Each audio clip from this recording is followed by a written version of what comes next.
চাবুৱাৰ আৱাৰ চাইল্ডে অনুষ্ঠিত কৰিলে মাতৃপূজন।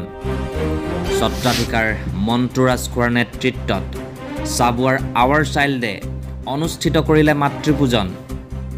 কণ কণ ছাত্ৰ ছাত্ৰীসকলক কোমল বয়সতে শিক্ষা দিয়াৰ চেষ্টা কৰিলে কিদৰে পিতৃ মাতৃক সেৱা কৰিব লাগে। আৱাৰ চাইল্ডৰ আদৰণীয় পদক্ষেপ বুলি শলাগ লোৱা দেখা গৈছে সচেতন মহলৰ।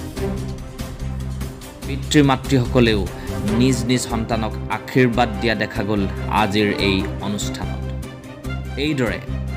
এইদৰে আজি চাবুৱাৰ আৱাৰ চাইল্ডত কণ কণ ছাত্ৰ ছাত্ৰীসকলে নিজ মাতৃক ভৰিত চুই আশীৰ্বাদ লোৱা দেখা গ'ল। মাতৃসকলৰো নিজ সন্তানৰ এনে কাৰ্যত দুচকু সেমেকি উঠিল। চাবুৱাৰ আৱাৰ চাইল্ডৰ এই পদক্ষেপে পিতৃ মাতৃক অৱহেলা কৰা সকলকো উচিত শিক্ষা প্ৰদান কৰিলে বুলি সচেতন মহলে শলাগ লোৱা দেখা গৈছে। আপোনালোকে চাই আছে আমি অসমীয়া লাইভ। আজি আমাৰ আৱাৰ চাইল্ড স্কুলত যি এটি মাতৃ পূজা অনুষ্ঠান এটি অনুষ্ঠিত হৈছিল, সেই অনুষ্ঠানত আপোনালোকে আমাৰ ইয়াত যি মাতৃসকলৰ হৈ যি আমি অনুষ্ঠান আয়োজন কৰিছিলোঁ, তাৰ বাবে আপোনালোকে বাতৰি গ্ৰহণ কৰিব অহাৰ বাবে আপোনালোকক ধন্যবাদ জ্ঞাপন কৰিছোঁ।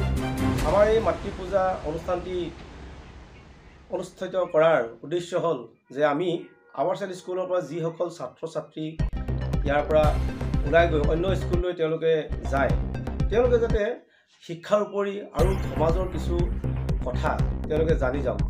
যিখিনি সম্পূৰ্ণ জনাৰ বাবে আমি তেওঁলোকক সহায় সহযোগিতা আগবঢ়াইছোঁ, যাতে তেওঁলোকে এই সমাজৰ কিছু কথা তেওঁলোকে জানি অন্য স্কুলত বা তেওঁলোকে সমাজৰ মাক দেউতাক বা অন্য ব্যক্তিৰ লগত তেওঁলোকে পৰিচালিত কৰিব পাৰে। সেই উদ্দেশ্যে আমি এই মাতৃপূজা অনুষ্ঠানটো আমি আয়োজন কৰিছিলোঁ। আৰু মাতৃপূজা অনুষ্ঠানটি আমি আজি কেৱল মাতৃসকলৰ উদ্দেশ্যে আমি অনুষ্ঠিত কৰিছিলোঁ। আমি জানো যে আজি 3টা বছৰ আমি আৱাৰ চাইল্ড স্কুলৰ মাক দেউতাকসকলে যি কষ্টৰে বতাহ বৰষুণ ৰ'দকো নেওচি তেওঁলোকে আজি আমাৰ বিদ্যালয়ত 3টা বছৰ দিন তেওঁলোকৰ হকে যি কষ্ট কৰিলে, কষ্টৰ বিনিময়ত তেওঁলোকে কি ধৰণে ল'ৰা ছোৱালীসকলে তাৰ কষ্ট বুজি পাব যে তেওঁলোকৰ মাকসকলে তেওঁলোকৰ বাবে কষ্ট কৰিছে।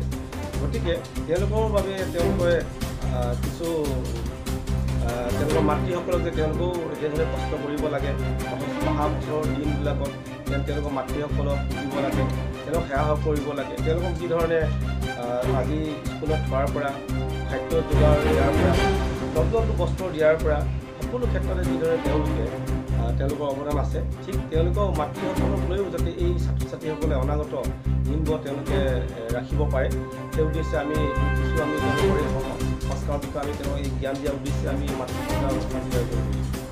আৰু এই মাতৃপূজা অনুষ্ঠানটি অভিভাৱকসকলো বহুত উৎসাহিত হৈছে, তেওঁলোকক আমি ধন্যবাদ জনাইছোঁ।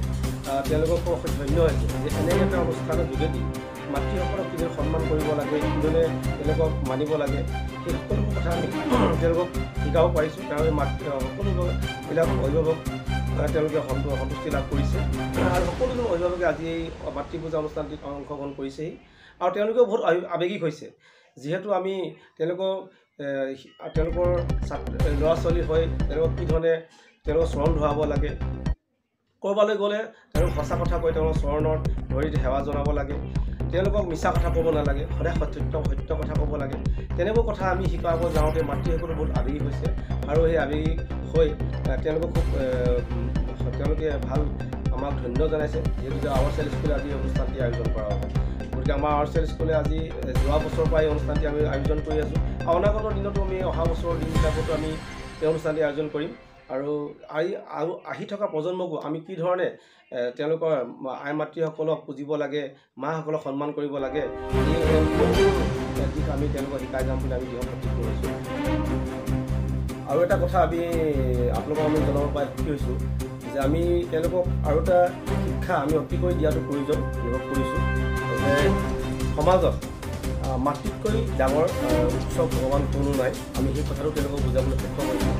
আমি জানো আৰু ধৰ্মশাস্ত্ৰতো লিখা আছে যে আমাৰ 3জন ভগৱানে আমাৰ পৃথিৱীৰ সকলোতকৈ উচ্চ, সেয়া হৈছে প্ৰথম হৈছে মাতৃ, সেইকাৰণে কয় মাতৃভাৱদেৱ। তাৰ পিছৰ ভগৱানো যেন হৈছে পিতৃ, সেইকাৰণে কয় পিতৃদেৱ ভৱ। তাৰ পিছৰ ভগৱানজন হৈছে আমাৰ গুৰু, যি আমাক শিক্ষাদান কৰে। আৰু ইয়াৰ যোগেদি আমি আপোনালোকৰ অসমীয়া লাইভ পৰ্টেল চেনেলক আমি অশেষ ধন্যবাদ জনাইছোঁ।